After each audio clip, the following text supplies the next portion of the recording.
What is up, guys? It's Cal, and in this video, we're going to be talking about the scoring system in Torghast. And I'm kind of late talking about this because this was introduced in 9.1. As we know, Torghast has this new scoring system to it, but better late than never since we are now at the layer 12s. We can do some layer 12 Torghasts at the moment. Now, I typically make like scripts for my videos. This video is no script. I'm just kind of going off the cuff, and the reason I'm talking about this is because I've recently posted 2 videos of a flawless run of myself going through the Skoldis Hall, I think that's what it's called, and the Soul Forges on my Hunter. Now, layer 12 is tuned to item level 252, but I did it as item level 233. So it is possible to do when you're 20 item levels lower, but I understand that some classes have advantages over others. I do play Hunter. Hunters have always been good at soloing things, so I am completely aware of that. But you know, I'm gonna kind of go over my process on what I did, things that I did to kind of get the highest score as possible, because flawless runs are what you end up wanting to get. You get achievements for each layer 12 flawless run you do, and then if you do a flawless run, you can then go to the Adamantite vault, or whatever it's called, at the end of your Torghast run. Now, I'll just briefly talk about what those Adamantite vaults are. Is that when you get flawless, you go through the ending portal of your Torghast run. It puts you into like a new Torghast area where takes much less time than your typical Torghast run. I don't know if I'd say it's more difficult. Not really, to be honest. Just, kill the enemies. There's no scoring system in this. You just get to the end and then you kill a boss enemy. And that boss enemy can give you like some extra cinders. It can give you a toy, transmog. It can give you a companion pet. And it can also give you a reward bonus of that currency that I forget what it's called. It's the currency that you use on the box of many things, which is the new like talent system for Torghast. Completing the Adamantite vaults will, I think it's called like Tower Knowledge, will get you more of that. Now, also you can only get into these vaults if you've unlocked that power on the box of many things. I don't know how many tiers down it is, but there's one tier where it tells you when you get flawless runs, you can then go into it. So there's that. Now let's talk about the scoring system and how we can get the highest score as possible. So there's different scores that you can get in Torghast. Like 1 star is a minimum score of 40, 2 is 80, 3 is 120, 4 is 160, and then 5 is known as flawless, which is 200. That's what we want to go for. We want to talk about how to get to that 200 score. And there's a lot of bonuses that you can actually do through your Torghast run, which a lot of people might not be aware of unless you looked up a guide on how to do this. Just a lot of small little things that you can actually do in your Torghast run that can get you an extra 5 points or an extra 10 points, or sometimes even an extra 15 points or even 20 points at the end, which is huge. And those you have to take advantage of to be able to, get to 200. So the video that's playing now is my Skoldis Hall, run. I'm just overlaying my voice over that. So yeah, we'll talk about all of that in a second, what determines your score. As you see, like, I am a hunter, but I'm not even using a cleft hoof pet. I'm using a spirit beast. I like using spirit beast generally just because they give you survival of the fittest, which that's a really good defensive cooldown that you can use. Also, their heal. Even though spirit beast's heal is pretty crappy now, it's still better than nothing. So yeah, you don't even need a cleft hoof in my opinion. I mean, you can use a cleft hoof if you want. Cleft hoofs in my opinion are like the best tanking pets.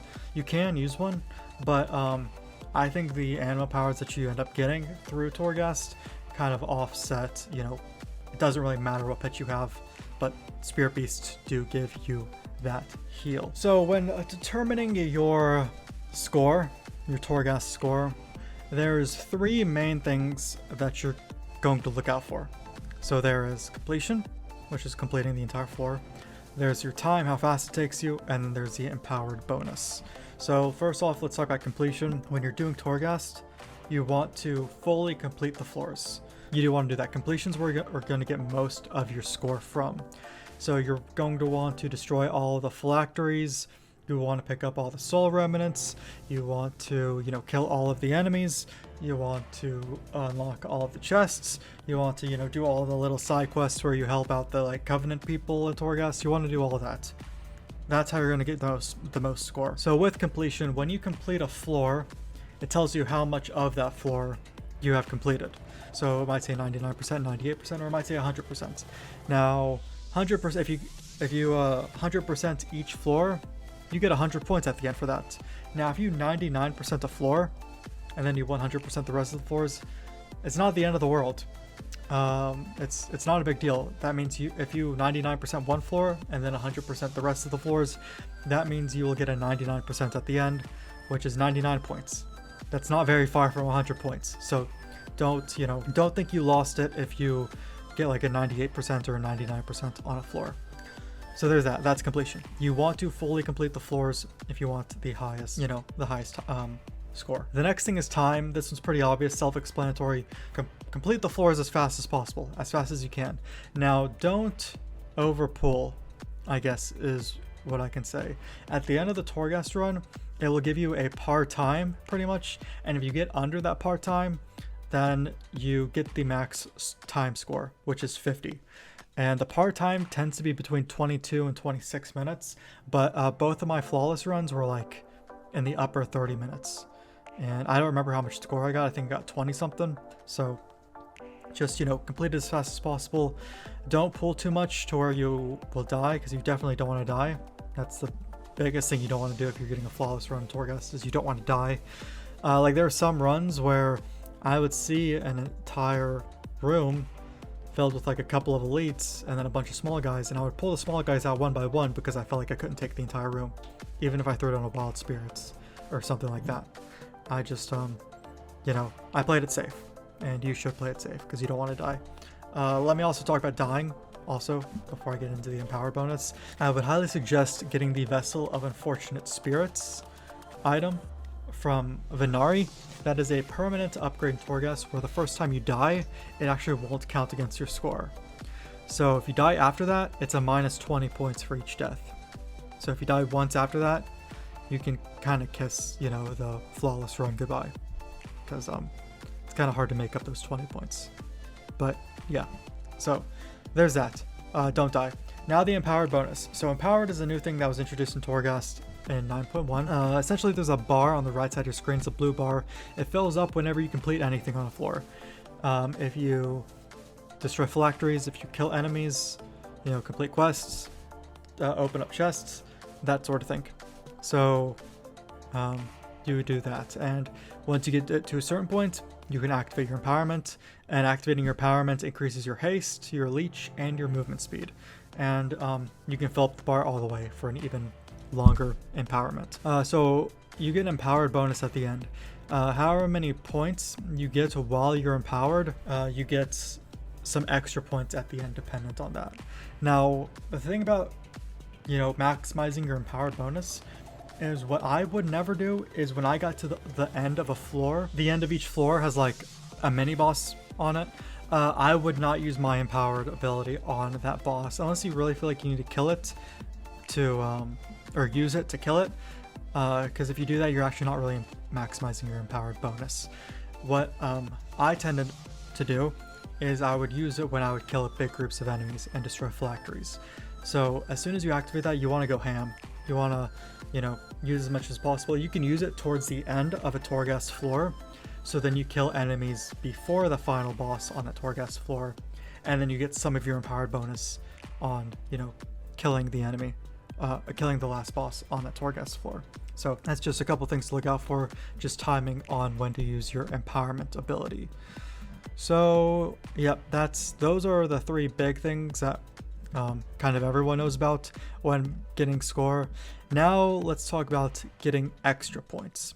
So there's a lot of things that you can do in your Torghast run to actually get extra points. Now all of them are on the screen right now, list of all of the things that can get you extra points, and right now I will highlight all of the, in my opinion, the easy ones in green that you can get some extra points on. So let's go through them here. There is Annihilator. which isn't really that easy in my opinion. You kill the last boss in under 20 seconds. If you can do that using Heroism or Bloodlust, go for it. It's an extra 20 points. That's the biggest one. Yeah, go for it. I would typically use my empowerment for that final boss though. I try to make sure I have empowerment for it. So, kill the boss in less than 20 seconds to get an extra 20 points. Collector, this one's easy. If you're 100%ing each floor, you should be able to get 30 anima powers. So yeah, there's that. Daredevil, defeat 2 elites within 10 seconds of each other. So this one, I'm gonna list it as easy, although it's not that easy because sometimes you can't, take on 2 elites at the same time. And now some things, so some of these are kind of dependent on what blessings you get. So there's one blessing that saves me in one of my runs where it's like, if you get an elite to 40%, a non-boss elite, then it has a 40% chance of instantly dying. So on one of my runs, I pulled 2 elites at the same time and I almost died. I ended up using my empowerment and all my cooldowns and stuff, and one of the elites I got to 40% and it instantly died, and that saved me.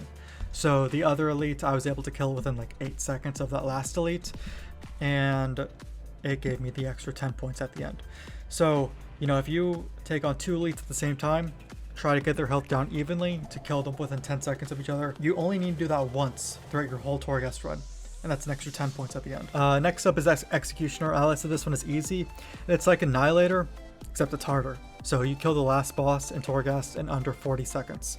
So use up your your Bloodlust or Heroism at the end if you have one, and just a self-explanatory one. Use all your cooldowns, use your empowerment to try to kill the boss in under 40 seconds. Highlander, no duplicate anima powers.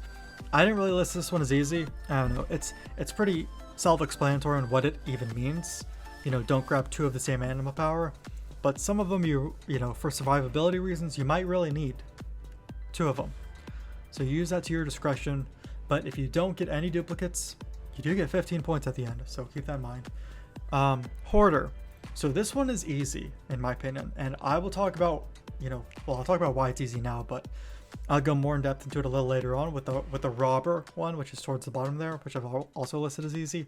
But Hoarder says you need to finish Torghast, kill the last boss with at least 500 Phantasm remaining. So, well, yeah, when you get to the brokers, use your Phantasm as you want, but if you finish the Torghast run with 500 Phantasm, that's an extra 10 points at the end. So when you get to the broker on floor 5 of the layer, then look at how much Phantasm you have. Hopefully you have more than 500, and pick some lower anima powers accordingly, but don't dip under 500. So just keep that in mind. Hunter, no elite enemies reach 4 stacks of unnatural power. This one's not really that easy. It is 15 points after all. Unnatural power is a buff that enemies get, and they just get it the longer they stay alive, and it increases their damage done. And no elites, if no elites get to 4 stacks of that, then you get 15. So if you gather a bunch of guys up, AoE them all down, kill them all, so you don't get any non-elites with 4 stacks of that. Pauper. So this one is easy in my opinion. Do not pick up any epic anima powers, and you get 10. So through my Torghast runs, my flawless ones, you might have noticed that there are some really good epic anima powers, but I completely skipped out on the epic ones because I don't think you need them. I don't really think they're necessary, and if you don't pick up any, you get an extra 10 points at the end.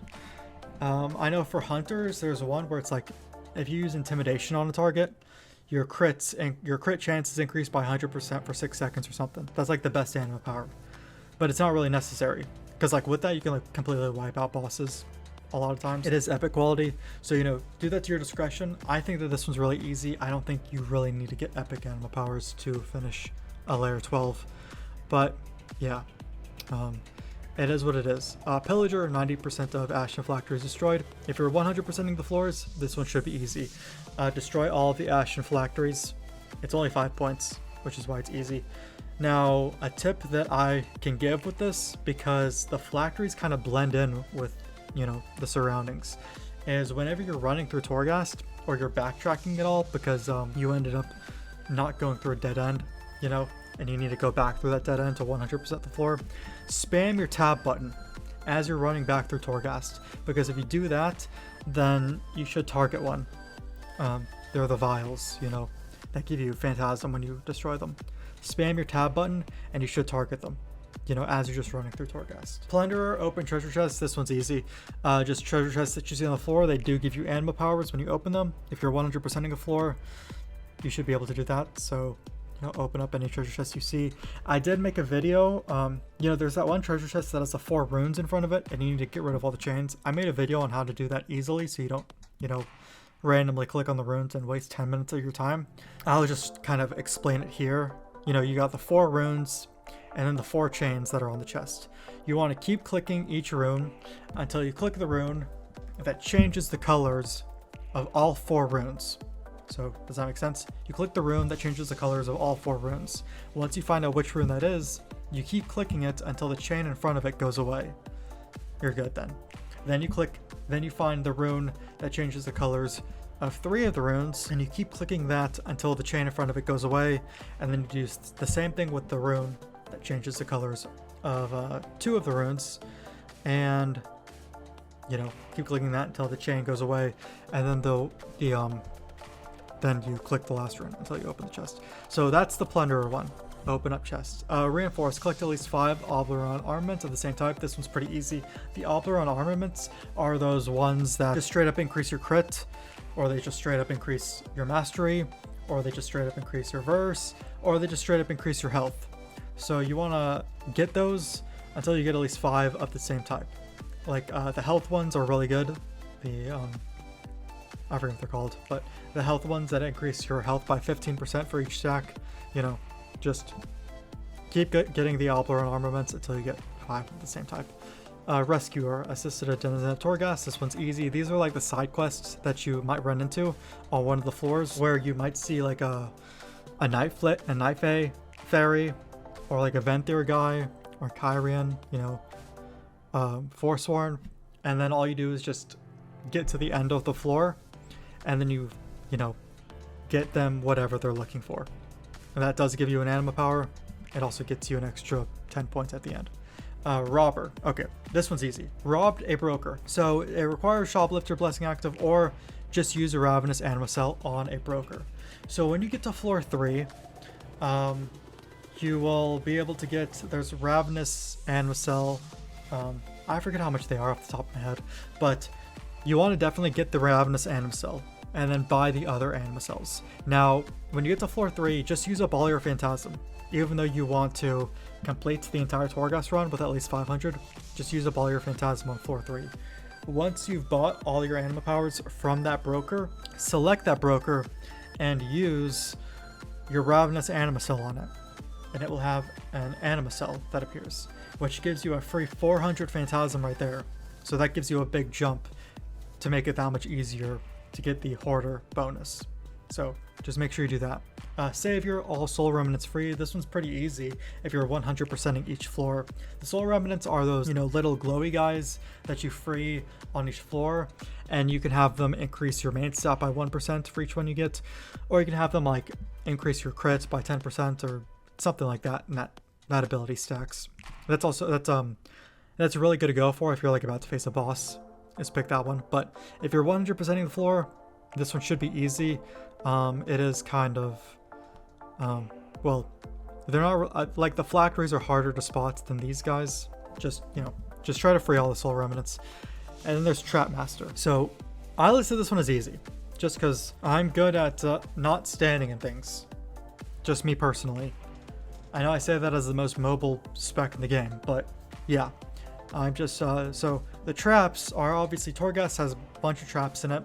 The spikes that shoot up from the ground, the giant blades that swing from one side of the room to the other, the like fire traps that shoot fire up from the ground. Don't take any damage from those, and you get an extra 10 points at the end.